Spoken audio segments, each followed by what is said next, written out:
샬롬, 오늘도 말씀과 함께 주님과 동행하는 하루 되기를 축복합니다. 사랑의 주님, 오늘 이 시간 저희를 주님의 말씀 앞에 세워주시니 감사합니다. 세상을 향한 저희의 숨은 마음과 위선을 드러내시고 영적인 눈과 귀를 열어주셔서 이 말씀이 이스라엘의 옛 이야기가 아니라 오늘 우리에게 주시는 하나님의 살아있는 음성으로 들리게 하여 주시옵소서. 예수님의 이름으로 기도합니다. 아멘. 이 시간 하나님의 말씀 함께 보겠습니다. 오늘 우리에게 주시는 하나님의 말씀은 에스겔 20장 27절부터 32절까지 말씀입니다. 주님 감사합니다.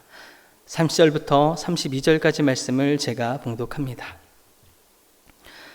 그러므로 너는 이스라엘 족속에게 이르라. 주 여호와께서 이같이 말씀하셨느니라.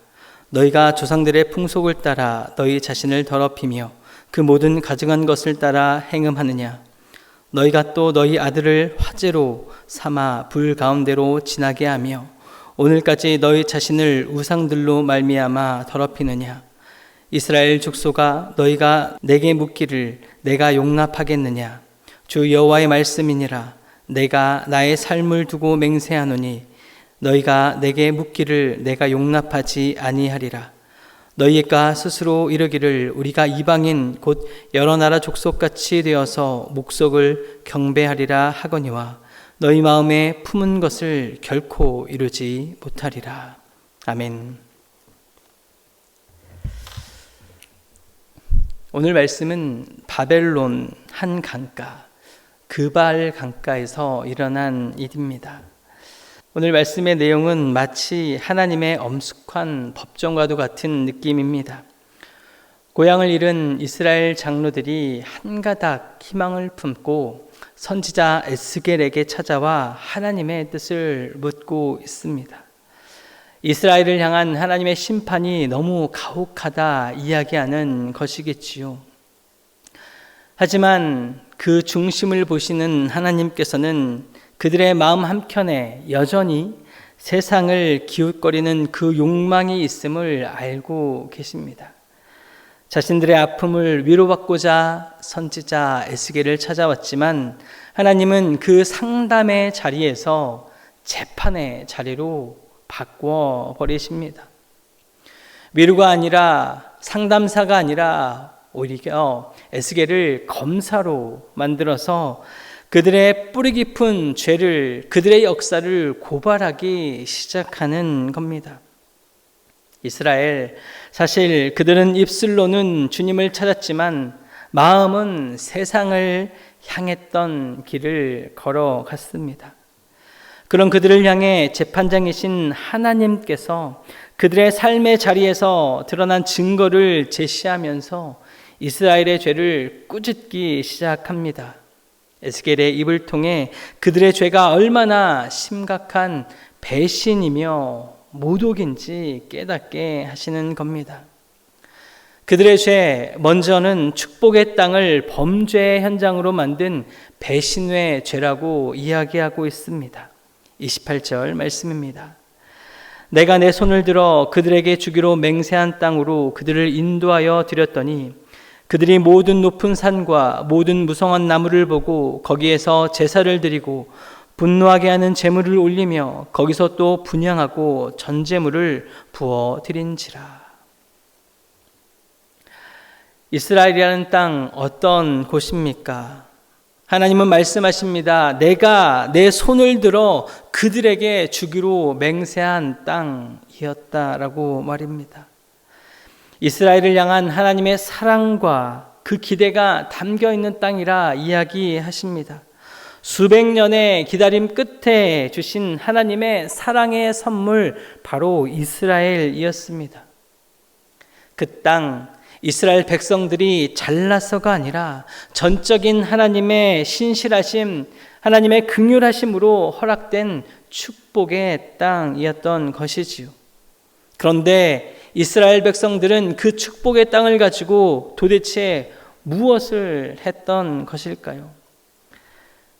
그들은 하나님의 은혜가 깃든 그 거룩한 땅을 온갖 우상들의 소굴로 만들어 버렸습니다. 모든 높은 산, 무성한 나무 아래에서 하나님이 아닌 다른 신들에게 제물을 바치고 분향했던 것이지요. 이것은 마치 부모님이 자녀를 위해, 그의 미래를 위해 평생 모아놓았던 돈으로 사준 그 집에서 그 자녀가 하룻밤 사이에 도박장으로 범죄의 소굴로 만들어버린 것 같은 끔찍한 배은망덕한 짓이라는 것입니다. 이것은 단순한 죄가 아니라 하나님의 얼굴에 먹칠을 하고 그분의 이름을 욕되게 한 명백한 신성모독이었습니다. 그리고 이스라엘의 죄는 여기서 끝이 아니라 이야기하고 있습니다. 언약 백성의 정체성을 스스로 버리려고 한 영적 자살과도 같은 죄를 이어갑니다. 하나님의 변론은 이제 이스라엘의 행동을 넘어 그들의 마음 가장 깊숙한 곳에 그 근본적인 동기를 향하고 있는 것이지요. 하나님의 심판은 이것이 핵심이고 이것이 하나님께서 진정으로 가슴 아파하는 부분이라 이야기하고 있는 것입니다. 32절 말씀입니다. 너희가 스스로 이르기를 우리가 이방인 곧 여러 나라 족속같이 되어서 목석을 경배하리라 하거니와 너희 마음에 품은 것을 결코 이루지 못하리라. 이 얼마나 무서운 고백입니까? 이스라엘은 지금 이렇게 마음속으로 외치고 있는 것입니다. 하나님의 백성으로 사는 것이 내가 너무 힘듭니다. 율법을 지키는 것도 거룩하게 사는 것도 이 선민이라는 하나님의 택함받은 백성이라는 이 정체성도 이제는 내게 너무 짐처럼 느껴집니다. 제발 우리를 그만 내버려 두십시오. 저는 저 이방인들처럼 우리도 나무와 돌들을 신으로 섬기며 세상의 방식대로 살아가고 싶습니다. 하나님, 저에게 간섭하지 마세요. 이것은 하나님의 선택을 정면으로 거부하고 생명의 언약을 스스로 파기하고 있는 모습입니다. 자신의 영적 뿌리를 뽑아내어서 영적인 자멸을 하려는 시도인 것이지요. 하나님이라는 이 빛을 등지고 어둠 속으로, 세상 속으로 도망치려는 처절한 그들의 외침인 것이지요. 이 이스라엘 백성들의 외침, 그들의 외침으로만 들리십니까? 혹시 우리 안에서도 이런 외침, 하나님 버겁습니다 라는 외침 하고 있는 것 아닙니까? 아니, 저 안에서 꿈틀거리고 있는 것은 아니신지요? 세상 사람들처럼 더 즐기고 더 누리며 살고 싶다는 그 유혹이 때로는 우리 마음을 흔들 때가 있지 않냐라는 물음입니다.